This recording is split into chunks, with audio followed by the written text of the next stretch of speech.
नमस्कार दोस्तों, स्वागत है आप सभी का। दोस्तों, लगभग 300 किलोमीटर लंबाई के अहमदाबाद से उदयपुर के छोटे रेल मार्ग के शुरू होने की तारीखें बहुत सारी सामने आई है, लेकिन वे तारीखें गुजरने के बाद भी अब तक अधिकृत तौर पर रेलवे की ओर से एक तारीख सामने नहीं आई है। लेकिन क्षेत्र के जनप्रतिनिधि लगातार इसके लिए प्रयासरत हैं। सांसद महोदय श्री अर्जुन लाल मीणा जी, श्री सीपी जोशी जी और कनकमल कटारा जी लगातार इस रूट को शुरू करने हेतु प्रयासरत दिखाई देते हैं। रेलवे के मंत्री जी और अधिकारियों के साथ में भी कई स्तर की मीटिंगें इस बाबत उनके द्वारा ली जा चुकी है तथा संकेत उनके द्वारा दिए गए कि इस महीने के तीसरे सप्ताह में इस सेक्शन का उद्घाटन किया जा सकता है। कुल 36 स्टेशन इस नई रेलवे लाइन पर लाभान्वित होने वाले हैं, जिसमें डूंगरपुर तक का सेक्शन वर्तमान में चालू है। एक डेमू गाड़ी का संचालन यहां पर किया जा रहा है।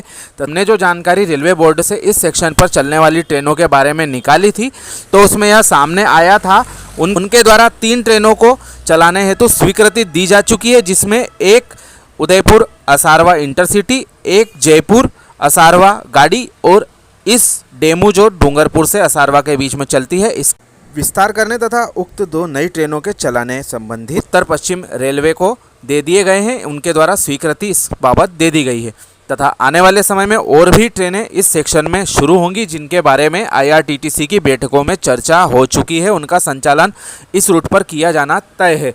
वहीं जो विद्युतीकरण का कार्य था वह खारवा चांदा से उदयपुर तक के 25 किलोमीटर सेक्शन का पूरा हो गया है। अजमेर मंडल के DRM साहब, प्रमुख बिजली इंजीनियर ने 3 दिन पहले ही इस क्षेत्र का दौरा किया था तथा जैसा कि हमने आपको कुछ समय पूर्व जानकारी दी थी कि गुजरात में विधानसभा के चुनाव होने वाले हैं तथा उसकी आचार संहिता लगने वाली है। इसके पूर्व इस रूट का शुभारंभ किया जाए तो राजनीतिक दलों को अच्छा खासा फायदा इस रूट के खुलने के बाद में हो सकता है। ऐसा ही कुछ राजस्थान के बारे में भी कहा जा रहा है। यहाँ पर भी अगले वर्ष चुनाव होने वाले हैं। ऐसे में अच्छा खासा फ़ायदा इस रूट के खुलने के बाद में होगा, यह साफ तौर पर सामने आ रहा है। तो जैसा कि पूर्व में सामने आ चुका है कि अक्टूबर महीने के तीसरे सप्ताह में इस रूट के खुलने की पूरी उम्मीद जताई जा रही है। जो CRS में खामियां मिली थी उनको भी दूर कर लिया गया है तथा अब केवल अधिकृत नोटिस का ही इंतज़ार शेष रह गया है। उसके बाद में इस रूट के खुलने के लिए पूरा रास्ता तैयार होता दिखाई देगा। प्रारंभिक तौर पर रेल मंत्री जी इस उद्घाटन कार्यक्रम में शामिल होंगे।